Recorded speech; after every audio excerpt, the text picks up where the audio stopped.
Bonjour et bienvenue à l'émission La Parole vivante. Cette émission, on se comprend la Bible, on découvre qui est Dieu et quel est son plan extraordinaire qu'il a pour nous.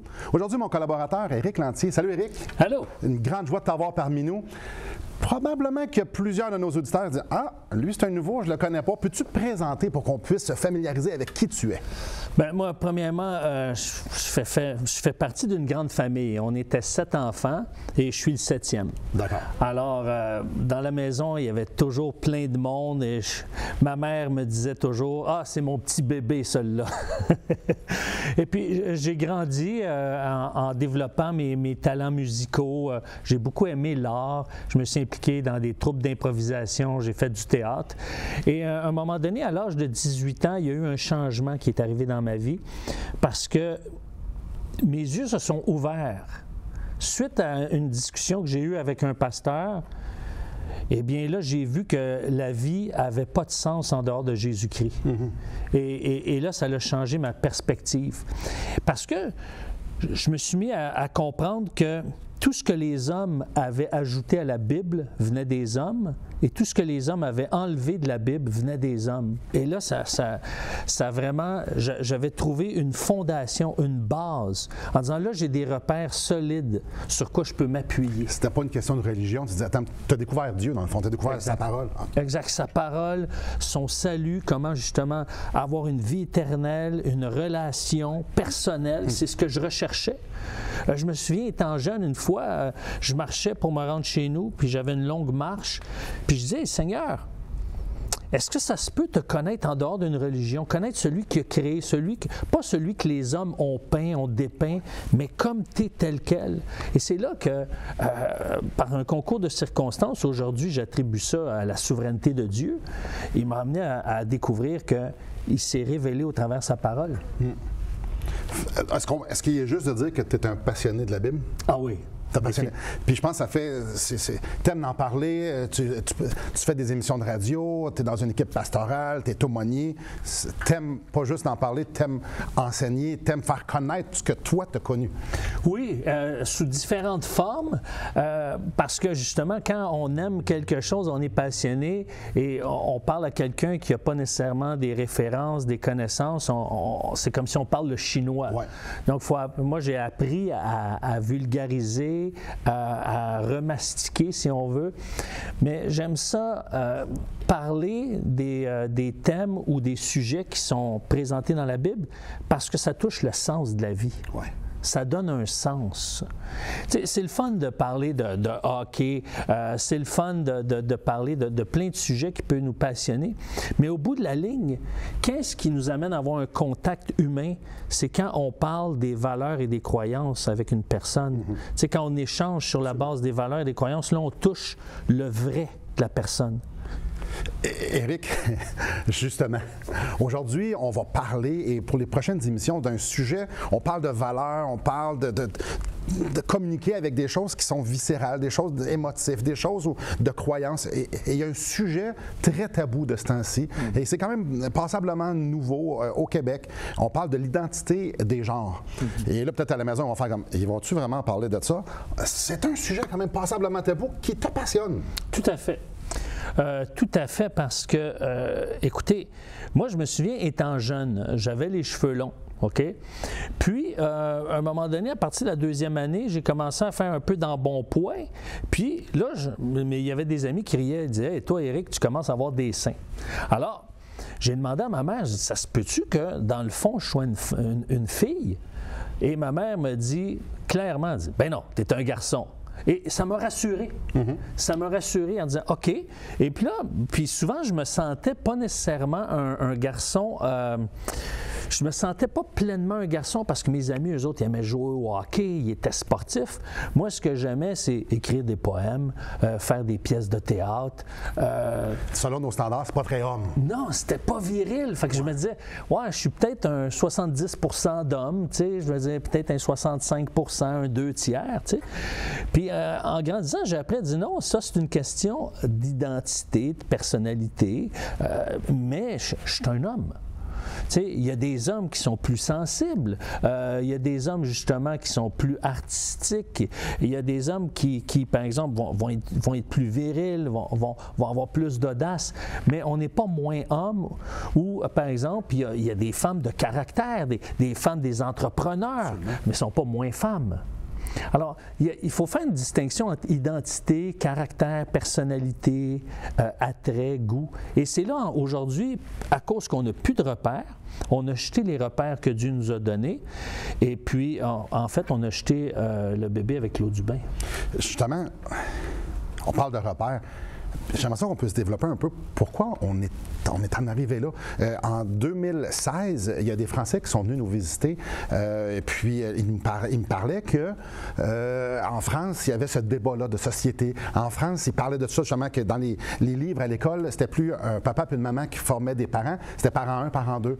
Puis ils essayaient d'enlever l'identité au genre. Puis c'est quoi, c'est ça? Ça, c'est en 2016. Donc, ça fait 6 ans aujourd'hui.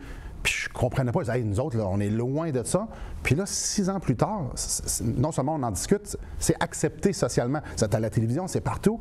Comment on a fait pour en arriver là? Parce qu'il me semble, moi, ça ne fit pas. C'est un anglicisme, mais ça ne fit pas dans ma tête comment une société en arrive à dire on enlève l'identité qui est reliée au genre.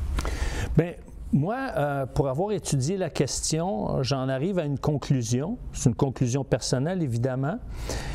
C'est relié au découragement des papas. Okay. Oui, les papas se sont découragés dans leur rôle parce qu'ils ne savent pas interpréter et décoder le langage féminin. Okay. Je vous donne un exemple, OK? Lorsqu'une femme dit à son mari « Tu me sors jamais », le mari va souvent se dire « Ah, ça y est, je ne suis pas un bon mari. Je ne réponds pas à ses besoins.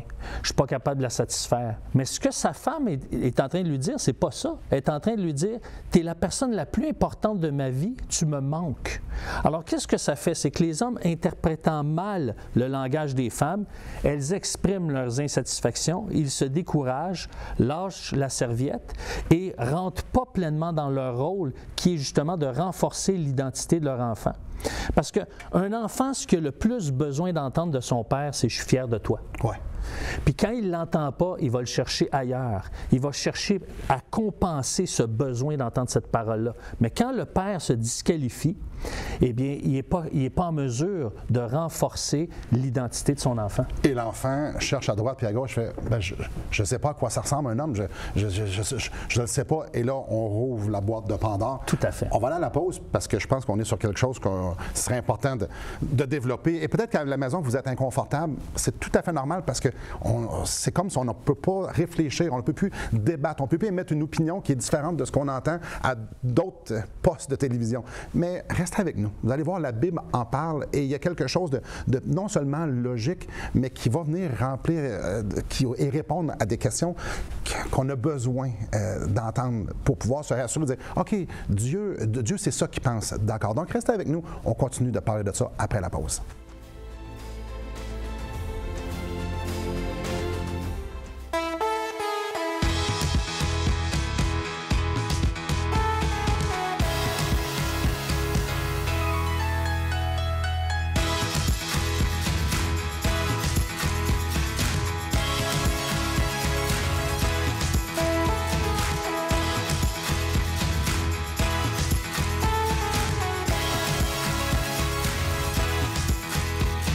Pour en savoir plus, visitez radioespoir.ca. Très bonjour à vous. Éric, juste avant la pause, tu as déballé quelque chose de quand même assez gros. Une des raisons pourquoi on se pose des questions au niveau de l'identité du genre, c'est parce que les rôles ont été mal passés à nos enfants et là, ils cherchent ailleurs. Comment on fait le lien entre le genre? Continuons la conversation de où est-ce que ça nous amène, et d'où est-ce que ça vient et où est-ce que ça nous amène. Bien, c'est parce que lorsque le père est absent, il manque une part de l'équation. Hein. Oui, il y a énormément de femmes qui ont appris à se débrouiller, à élever leur enfant seul. Le nombre de familles monoparentales dans les 50 dernières années ont explosé. Mais la plupart des femmes qui ont réussi à élever leur enfant, moi, premièrement, je leur lève leur chapeau. Je leur lève mon chapeau. Mais deuxièmement, ils ont toutes secrètement espérer avoir un support et un soutien de la part d'un mari, d'un homme, d'un papa ou d'un papa substitut. On parlait souvent de figure parentale, figure paternelle, figure maternelle. Donc, on parle ici d'absence de figure paternelle, puis on est tous d'accord, non, plus maintenant, que ça prend les deux figures. Ben, continuez.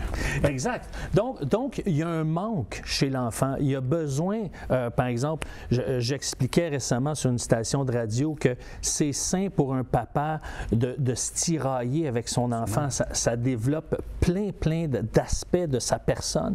Et quand il y a un manque, là, à ce moment-là, l'enfant grandit avec ce manque et il se recherche. Et quand un papa, par exemple, renforce l'identité de son enfant, qu'il soit garçon ou fille, bien, il se sent sécure dans qui il est, de plus en plus du moins. Il se sent de plus en plus sécure et il apprend à accepter qui il est. Et ce qui arrive, c'est que quand on n'a pas cette approbation-là, on n'a pas reçu de notre papa, par exemple, cette approbation-là, parce qu'il est absent, parce qu'il s'est disqualifié, parce qu'il n'a pas développé des habiletés relationnelles, eh bien, c'est là que des gens vont se poser des questions sur leur identité. Est-ce que je ne serais pas davantage une fille alors que j'ai un corps d'homme? Est-ce que je ne suis pas davantage un homme alors que j'ai un corps de fille? J'ai plus d'attrait, j'ai plus d'intérêt à parler à des garçons alors que je suis une fille. Donc, tu sais, comme par exemple les filles qui jouent au hockey, ou par exemple un garçon qui voudrait danser le ballet. Alors, malheureusement, plutôt que de dire, ben non, ça fait partie de ta personnalité, ça fait partie de ton développement, mais ça ne veut pas dire que tu n'es plus un homme ou tu n'es plus un garçon ou tu n'es plus une fille. Parce que à certains égards, dans notre génération, quand on était plus jeune, un gars, ça fait pas du ballet. Un gars, ça joue avec des camions. Puis une fille, ça joue pas avec des camions, ça fait du ballet. Et donc, on a stigmatisé, on a pas permis qu'il puisse y avoir des nuances à tout ça. Exact. Et c'est là qu'en fait, on est tous un peu coupables de ça. C'est pas juste les pères et les mères en tant que société. On a trop attribué une certaine, tu sais, bleu, c'est gars, puis rose, c'est filles. On peut pas mélanger ça. Donc, on a un peu contribuer à ça, comme je pourrais dire. Oui, tout à fait. Et là où est-ce que le bas blesse, c'est que plutôt que de chercher les sources, puis plutôt que d'investir de l'argent puis des ressources dans la recherche pour dire qu'est-ce qui fait qu'une personne remet en question son identité de genre, bien là, on se dit, OK, puisqu'ils se sentent comme ça, on va leur permettre et on va leur dire que c'est correct, plutôt que de dire, attends une minute, est-ce qu'il n'y a pas un manque dans mon âme, dans mon cœur?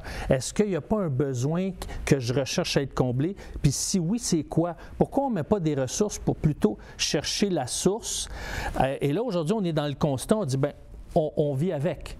Mais le problème, c'est que ça ne règle pas le problème parce qu'il y a un besoin fondamental qui est là. Et c'est justement, ça l'amène, c'est perturbant. Je peux juste imaginer de dire, je suis un gars ou une fille? Hey, c'est atroce d'avoir cette réflexion-là. Puis surtout, en bas âge, où tu es tout en train de faire ton identité, comment tu vois le monde, comment tu te perçois toi-même, ça doit être très perturbant de découvrir, de dire, je ne suis pas dans le bon corps.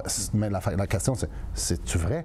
Et Éric, une des questions, moi, qui m'a été... qui s'est soulevé dans mon esprit quand j'ai commencé à venir en contact avec ça, c'est un homme ou quelqu'un qui est né avec comme un homme pense qu'il sent comme une femme. Je pense que je suis une femme. Je suis un homme, je suis une femme dans un corps d'homme. Comment on fait pour savoir comment une femme se sent? Comment moi, en tant qu'homme, puis toi, en tant qu'homme, on fait pour savoir comment les femmes se sentent pour dire « je suis une femme ». Je ne sais pas comment les hommes se sentent, je peux juste savoir comment moi je me sens. Où est-ce qu'on arrive dans notre société ou dans ce raisonnement-là de dire « je me sens comme une femme alors que j'ai aucune idée ». C'est impossible, je ne suis pas une femme. Je ne sais pas si tu comprends ma question. Oui, tout à fait. Parce qu'en étudiant justement ce que la science appelle l'intelligence genrée, donc les distinctions entre les hommes et les femmes, j'ai appris à décoder ce que c'est une femme. J'ai appris à décoder le langage des femmes, les réactions des femmes. Par exemple, lorsque une femme exprime son mécontentement, souvent un homme se sent coupable, mais elle, c'est une façon d'évacuer son stress. C'est pas pour culpabiliser l'autre. Donc, à ce moment-là, ce qui arrive, c'est que là où est-ce que dans la société on a manqué, c'est justement de dire, si toi tu es un homme, mais tu es plus intuitif, tu t'aimes plus parler avec les femmes qu'avec les gars. Mais tu es un homme plus sensible ou tu es un homme plus intuitif. C'est pas que tu es une femme dans un corps d'homme, mais tu es un homme qui a des particularités qui sont peut-être différentes que de l'ensemble ou de la moyenne, mais tu demeures un homme. Et c'est là qu'on mélange les choses. Et moi, je ne suis pas en train de dire que si, par exemple, justement, un homme a des intérêts puis des attraits qui correspondent à 80-90% de l'univers féminin, mais c'est correct. Mais appelons-le un homme quand même, parce qu'il est un homme. Oh! C'est une grosse différence. Parce qu'aujourd'hui, on va dire, bien, si tu te sens comme une femme, tu es une femme dans un corps d'homme. Puis en fait, on va enlever homme-femme. Tu es un être humain. Parce qu'aussi, il y a la non-binarité. Là, on enlève tous les marqueurs. Tu es juste un être humain. Puis tu décides comment toi tu vas. En fait, on est un peu, on est à une place où est-ce qu'on est, on est captif d'un manque d'étiquette ou un manque de, en anglais c'est label, étiquette, je parle pas de l'éthique, mais bien de comment qu'on appelle ça, parce qu'il n'y a pas de place pour des hommes qui sont comme plus efféminés ou des femmes qui seraient plus masculinisées. Fait qu'on est un peu coupable d'avoir trop mis ça dans des bois puis puis dire non mais c'est comme ça qu'un homme est, t'es pas là-dedans, ah ben t'es une femme d'abord. Tout à fait. Regardez Ésaü puis Jacob. Ésaü, c'est un chasseur dans l'Ancien Testament, puis Jacob, il aimait être dans les tentes puis parler avec sa maman. Mais les deux se sont mariés, c'était deux hommes, mais avec des personnalités puis des intérêts puis des caractères différents. Avouons que c'est spécial parce que souvent, moi j'ai été élevé qu'un gars ça fait ça, puis une fille ça fait ça. Puis si on ne cadre pas, ben oui, ça peut amener à certains mélanges. Je peux comprendre que ça cause un vide en dedans, de remettre tout en question. Mais est-ce qu'il faut remettre en question l'identité du genre? Il faut remettre en question justement les étiquettes qu'on met à ce qu'est un homme puis ce qu'est une femme, dans le sens de ce que ça devrait ressembler. Après la pause, on va continuer à développer ça. Restez avec nous. Depuis maintenant 15 ans, nous avons l'immense privilège d'annoncer la bonne nouvelle de Jésus-Christ. Par la grâce de Dieu, nous avons fait plus de 500 émissions, distribué gratuitement des milliers de livres et que dire des centaines de personnes qui ont répondu par la foi à l'appel de Jésus. Aujourd'hui, nous aimerions inviter ceux qui ont reçu cette bonne nouvelle à faire équipe avec nous. Aimeriez-vous avoir un impact dans la francophonie pour l'Évangile? Joignez notre équipe en participant financièrement à la production de l'émission et en nous permettant de continuer à offrir de la littérature gratuitement à ceux qui sont ouverts à l'Évangile. Contactez-nous. Il nous fera plaisir de vous partager comment vos prières et vos dons peuvent faire la différence.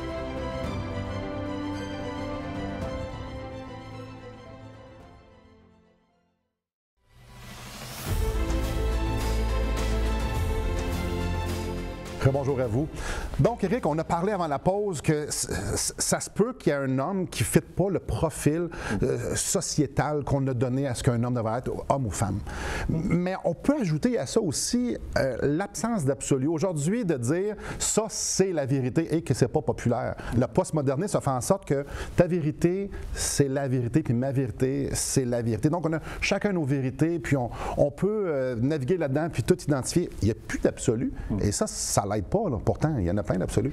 Oui, puis en même temps, ça va avec une contradiction. Lorsque les femmes militent en faveur de plus de droits, plus d'égalité, à quoi ça sert à ce que ces femmes se battent s'il n'y a plus de genre? Alors, c'est comme s'il y a deux batailles en même temps qui se contredisent. Il y a de l'incohérence. Donc, ça nous montre qu'on a un besoin d'absolu. On a un besoin de repères. Et fondamentalement, si les femmes luttent, c'est parce qu'elles se retrouvent et elles constatent qu'il y a des manques et elles ont besoin de les revendiquer parce qu'elles sont des femmes et à cause qu'elles sont des femmes, elles font face à des situations communes. Et c'est pour ça que les repères deviennent importants.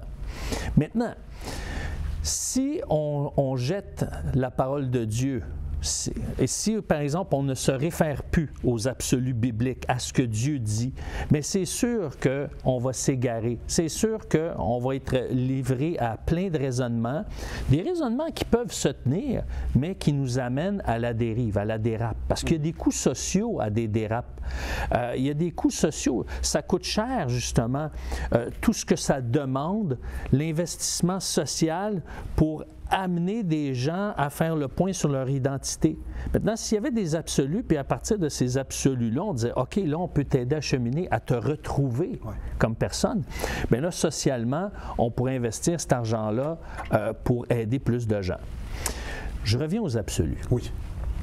Quand on regarde le récit de la Bible, le récit de la création, premièrement, Dieu a créé l'être humain en deux genres différents, hommes et femmes. Mais non seulement, il y a un renforcement ici. Dieu a voulu nous indiquer quelque chose de vraiment spécial, c'est que non seulement il les a fait différents, mais il les a créés de manière différente. Ouais. C'est pas juste que créer un homme et une femme. Il a créé l'homme, selon le récit de la Genèse, OK, du souffle de sa bouche, et il a créé la femme de la côte de l'homme. Donc, même la façon qu'il les a créés, il les a créés de manière différente. Il voulait attirer notre attention en disant, j'ai créé deux entités différentes et de manière différente. Donc, il y a vraiment une distinction entre l'univers masculin et l'univers féminin. Je veux juste faire, je t'interromps, on ne parle pas ici de hiérarchie, on ne parle pas ici que les hommes et les femmes ne sont pas égaux. On fait juste parler qu'ils ont été créés d'une façon différente. Ah oui, absolument, parce qu'ils sont égaux à l'origine, parce que c'est à partir du moment que les deux ont existé, que Dieu leur a donné un mandat de gouverner la terre, de gouverner la création. C'est quand Ève est arrivée que là, Dieu a donné ce commandement-là. Alors, c'est pour ça qu'il fallait qu'il y ait les deux pour que la représentation de Dieu soit plénière. Mais là, ça, c'est des absolus. Là. On est en train de découper au couteau. Absolument. Mais à partir de ces repères-là, là, on peut dire, OK, tu es un homme, tu es une femme. Maintenant, qu'est-ce qui fait que tu te sens comme une femme? Eh bien, c'est important de rassurer la personne, de dire, bien, peut-être parce que tu as des intérêts, peut-être parce que tu as une partie de ton corps, de ton cerveau qui fonctionne différemment, et ce n'est pas mal, c'est toi. Donc, tu as besoin d'être renforcé justement dans ta créativité, ça peut être dans ton intelligence, ça peut être dans tes capacités, etc. Mais là, plutôt que de renforcer la personnalité, là, on remet en question le genre. Donc, plutôt que d'édifier, d'encourager la personne dans sa personnalité, on est en train de la remettre en question continuellement, puis elle n'est jamais sûre si c'est vrai à l'origine, parce que son corps ne correspond pas à ce qu'elle ressent. Et une des choses que je trouve tellement dangereuse, c'est qu'on est biaisé. Et ça, chaque être humain, on est biaisé. On est biaisé par nos ambitions, on est biaisé culturellement, on est biaisé de tellement de façons. Alors, arriver à la place de dire, moi, je suis capable de déterminer c'est quoi la vérité. Attends un petit peu, la vérité doit venir de l'extérieur, on doit me le dire. Et de là, l'importance de la parole de Dieu, quand Dieu dit, il a créé l'homme et la femme. OK, ça, lui, il n'est pas biaisé. Il nous raconte comment ça s'est passé. Moi, comment moi je me sens. Écoute, moi, si je suis fatigué, ben, je vais être plus mélancolique. Si je suis plus stressé, ben, donc, je suis bombardé d'à droite puis à gauche, qui font en sorte que ma boussole est toujours en train de bouger. Donc, c'est dur de dire, je suis convaincu. Et je suis juste en train de penser, attends un petit peu, si on tasse tous les absolus, on est en train de mettre des enfants. Là, on donne l'opportunité à des enfants de pouvoir dire, attends un petit peu, ma boussole, ta boussole, es-tu bonne? Es-tu correcte? Non, elle l'est pas. Exact. Puis, le danger, quand on remet en question notre genre, c'est que si, par exemple, je suis un homme, je me dis, je ne suis pas un vrai homme. Et si je suis une femme, je suis une fausse femme. Wow. Alors, moi, le discours que je dis, c'est pas que tu es une fausse femme ou que tu n'es pas un vrai homme, c'est que tu es une femme à part entière, tu es un homme complètement un homme, mais tu as des affinités, une personnalité qui diffère de ce qu'on retrouve généralement chez les gens de ton genre. Mais tu n'es pas faux, tu n'es pas une fausse personne. Tu es peut-être atypique. Oui. Mais ça ne veut pas dire que tu es une femme pour autant ou un homme pour autant. Non? Exact. Donc, être atypique, c'est pas être un péché, c'est pas une perversion, c'est pas ça. Non, non, tu es juste différent. Est-ce qu'un homme peut faire du ballet? Clairement, est-ce qu'une femme peut être électricienne? Absolument. Et souvent, comme j'ai dit, on a parlé tantôt, la société, on a tendance à mettre des photos beaucoup trop claires sur ce qu'un homme devrait faire, une femme devrait faire. Donc, tous les gens atypiques ne se retrouvent plus. Et là, elle arrive, on enlève tous les absolus, puis on arrive exactement à ce qu'on est en train de parler aujourd'hui, qu'on remet en question des choses qui ne devraient pas. La parole de Dieu nous dit, Dieu créa l'homme et la femme. C'est suffisant.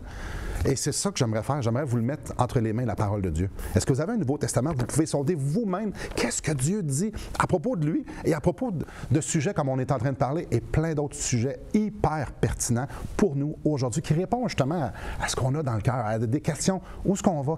Pourquoi on est ici? Pourquoi j'y vis? Qu'est-ce qui se passe après la mort? Donc, j'aimerais vous en mettre une dans les mains. Tout ce que vous avez besoin de faire, c'est nous appeler, nous écrire, dire j'aimerais ça avoir le Nouveau Testament que Simon nous offre et on vous l'achemine tout à fait gratuitement. Donc, restez avec nous après la pause, on conclut l'émission.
Bonjour à vous.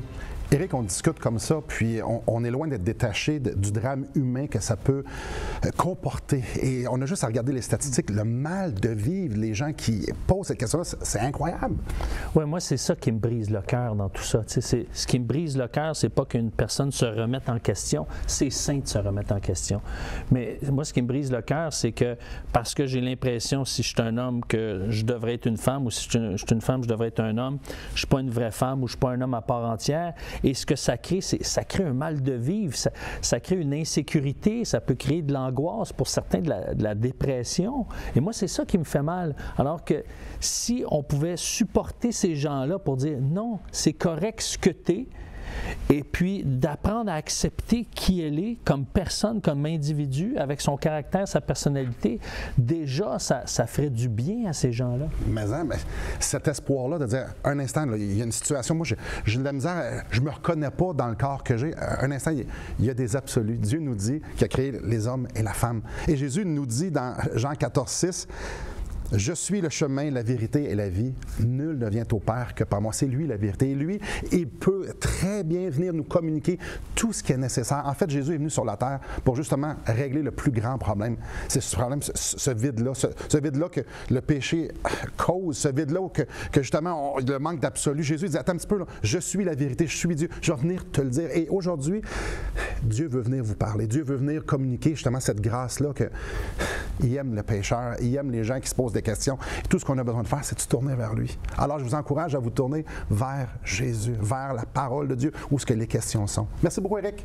Ça fait un plaisir. Merci beaucoup à vous et je vous en supplie, tournez dans la parole de Dieu. Si vous êtes découragé, tournez dans la parole de Dieu et Dieu va savoir parler à vos cœurs. Que le Seigneur vous bénisse.